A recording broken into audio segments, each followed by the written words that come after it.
Alright. 1 2 1 2. What you really want to do, Shadow Weirdo? You know we playing it smooth. What's up, y'all? So today we just pull up my talking topics. I'm not good just talking off the top of my head. Alright. So today, y'all, I want to talk about my personal relationship with music and with poetry. I want to start off by saying that poetry and music is really and truly my first language, um, and my love language, to be honest. Because when I care about people, I tend to write songs about them. And I'll say music is my first language because my mom can attest that I was trying to sing before I could even talk. And I think I was 3 years old the first time I saw the Temptations movie. And from then, I knew I wanted to sing. Um, yeah, like music is really my everything. It's like it's what I want to do with my life. But at the same time, I want to use my music to help people that might be going through any kind of emotional things, because that's really and truly what I believe music is for. Um, I'm a student of the old days, like Motown, Jackie Wilson, even down to like Frankie Lyman and the Teenagers and Chicago Blues. Like, I love it all, you know. And what I've learned through my years of studying music, that music is really just a record of how to deal with emotions. Um, and it's a message that's been carried by lots of people because everybody has a different perspective in life. Everybody has different emotions. Everybody's going to handle those emotions differently, which is kind of why I don't like the state of music now, where everybody's just like, oh, I don't care. It's whatever. Da da da da. It's not whatever, because we feel how we feel, and that's what's real at the end of the day. Cars, clothes, money, all that. It doesn't mean a thing. It doesn't mean a thing at all. And that's why I think people kind of got things misconstrued a bit, because I see music as a sacred teaching tool, not just a form of entertainment.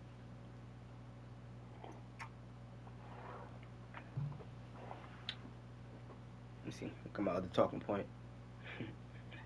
uh, yeah. So I'm actually better at writing things down than I am to talking to people, because even though I'm somewhat of a local celebrity, even though, like, yeah, I got this music thing going, I got all this going, da da da da da, and even though, yeah, I've actually become somewhat popular, which is something I never really thought would happen in my life, I'm still a shy individual.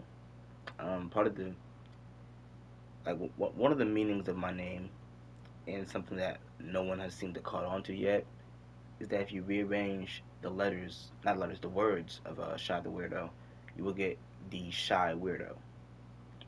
So yeah, even though, I'm cool, I'm Shy the Weirdo, you know what I mean? I do what I do, and I take it seriously. At heart, I am still a shy weirdo. um, so yeah, my history of shyness. Uh, I've always kind of sort of been shy, but at the same time, like, I've been writing music since I was 7 years old. So I remember, like, second grade, third grade, I would actually, like, write poems to my crushes instead of just talking to them. Like, I don't know what it is about actually talking to people that just gives me the creeps, but I don't know. I'd rather just write it down. Like, my thoughts flow easier when I write things down. Um, and let's say when I realized I was dope, right? Because my thing is, I've always, now I can't even say I used to be very insecure about my music until I was like 12 years old. Um, I went through a very traumatic experience at an airport. My mom has a heart condition that's caused by childbirth, and I used to deal with thoughts of thinking, it's my fault for being born, whoop de whoop de whoop. All that's behind me now, but unfortunately, that's where I was as a child mentally. Um, So I watched her pacemaker shock her 8 times in front of me, and didn't understand what was going on, not fully. And since then, I haven't really been able to tolerate sirens, loud bangs, things like that. Just dealing with PTSD. But I was on the way to my grandmother's house, and it was her birthday yesterday. If you're seeing this, happy birthday, Grandma. Um, she stays in Louisiana, and at the time, my cousin, shout out Ant World Productions, he was living in their pool house, and he had a studio in there. And he been keeping me out. He's like, "Come on, man, da da da da da da, man, you a kid, bro, whoop de whoop de whoop," because I'm 12 years old.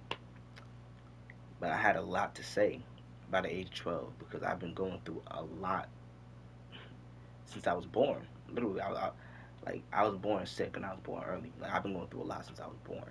Like that's nothing new. So I went in the booth and I just like was spitting from my heart, really and truly.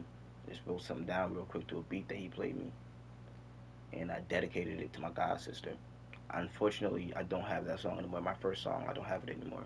I have the songs I made after that when I went home, but I don't have that particular song anymore. Um, and I stepped out the booth, and my cousin was just looking at me like, "Yo," like my thing is, I'm not thinking that what I did was too much special, you know. Like I really just laid my heart out in the booth because at that point I really thought rapping was just supposed to, flossing, constantly flossing, just how all these rappers are doing now. But that's when I realized that my true dopeness comes from me expressing how I really feel. Um, that's why, like, as I got older, I started gravitating towards artists like Chance the Rapper, Kendrick Lamar, you know what I mean, J. Cole, West Side Boogie. Like, Thirst 48 Part 2, that got me through a lot. Got me through a lot. But, yes, when I started to realize I was dope, and I just kept that up. I just kept writing every single day. Um, eventually, like, when I was 15, it got to the point where certain people my age were scared to rap with me because I would wash them out on the track. Because I still take hip hop that seriously that I don't want to be outshined by anyone. I'll take that person like I will take it. I'm like Michael Jordan. I will take it personally, and I'll make sure the next time we collab, I wash you out the water if your verse ends up better than mine. You can call that petty, but I'm just competitive. I'm really competitive. Well, petty is actually in competitive. That is a root word that's in the words. That funny. All right, so let's skip forward to when I was 16, about to turn 17. I met a man who would become one of my many mentors I've had through my life, but him and Mr. Darren Green are my favorites. Shout out to Mr. Leslie Samuel, leader of the Trenton branch of the NAACP AXO program. And AXO is pretty much an academic Olympics. So me and my little cousin slash little brother Makai, um, we both entered. I competed in entrepreneurship for my clothing line, and I competed in poetry. Let's see, I believe I got state gold the first time I competed for entrepreneurship and silver for poetry, and then my little brother got gold for poetry. And I was so that's the only time I've lost and not taking it personally. I was so proud. I'm like, yo, what's up, son? Yes. You know what I'm saying? Like I'm still super proud of my cousin. Like on everything. That's my little bro. You got a problem with him, you got a problem with me on everything. But yeah, just me competing in that program for 2 years really it boosted my confidence a lot. Um, and around that time, I was also starting to enter the Philadelphia underground performing circuit. So I was doing shows with shout out to Life and Friends, shout out DJ Jersey John, Concert Crave, shout out to Dio for introducing me to Concert Crave, which started that whole journey. Shout out to Guilty 215, shout out to Deuce to God, all the people that was involved in Nasty Records back in the day. Like I hold those times so dearly because I was learning so much just hanging around people that's older than me, and that's the way I've always been. Because I've always been like the baby of a bunch of my cousins, so I would always hang around people older than me, and good or bad, I would pick up habits, um, but mostly good, mostly good. So yeah, how my venting with poetry progressed and what I aim to do with my music. So as my mom eventually did get even sicker, and just a lot of things go on in my life, I tend to zone out of reality because it's something I don't always want to face. And I'll just get into my phone, bust that notepad out, and just keep rhyming and rhyming and rhyming. And I've written a lot of poems and a lot of songs that I don't think I'll ever release just because they're not necessarily on the happiest tip, but that's how I express myself. You know, it's so much easier to express myself through rhymes than it is through talking. Like even now, I'm kind of nervous just talking to a camera and there's actually no one here. Like I'm slightly nervous, but get me in front of a notepad, I'll just let my heart pour, and that's the way it is.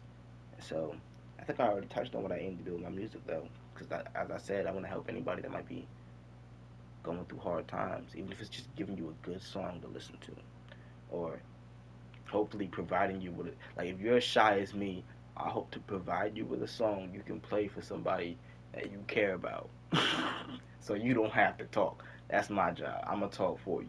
I'm gonna talk for you. Um, so yeah, a lot of my, most of my songs, actually started off as poems that I added hooks to. Unless I'm going for like an R&B type of song, then I'm actually writing a song. But most of my songs, they're poems. I've always had a deep love for poetry. I remember when I was in Incarnation St. James for 2 years, I was the only kid that was reading Shakespeare books. Like that's the other thing.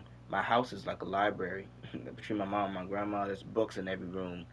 Like 100 books in every room. Even in my room, it's like 100 books in my closet. I got two bookshelves, and I used to have one bookshelf that went all the way up to the ceiling. And I had that from the age of 5 years old to like 15. I read a lot. I love to read. I love to write. Um, what was I going with this? But yeah, so poetry. Just because I loved reading Shakespeare. I love reading things that are thought provoking. And I love having conversations with people that are thought provoking. Because I can't stand when people have shallow intellect or shallow personalities. Like that turns me all the way off. Because I want to get to know why you think the way you do, why you feel the way you do. Like that's really where my curiosity with people comes in.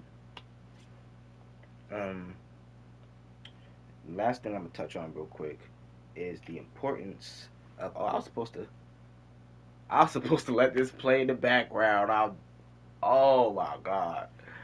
All right, but the last thing I'm gonna talk about is the importance of reading music versus just listening. Because if you really read, a lot of songs can be misleading just based on the energy of the instruments or the energy of how it's being sung. But it's always best to actually read the song for your own understanding. Just like I would say, you should read the Bible for your own understanding. Read books for your own understanding. Read song lyrics for your own understanding. And if you're an artist, definitely read song lyrics because it'll subconsciously train you to write deeper, to think deeper, to feel deeper. Um, but yeah, that's all I want to talk about in this video. I'm gonna do another video and have this background playing the way it should be. So yeah, till next episode.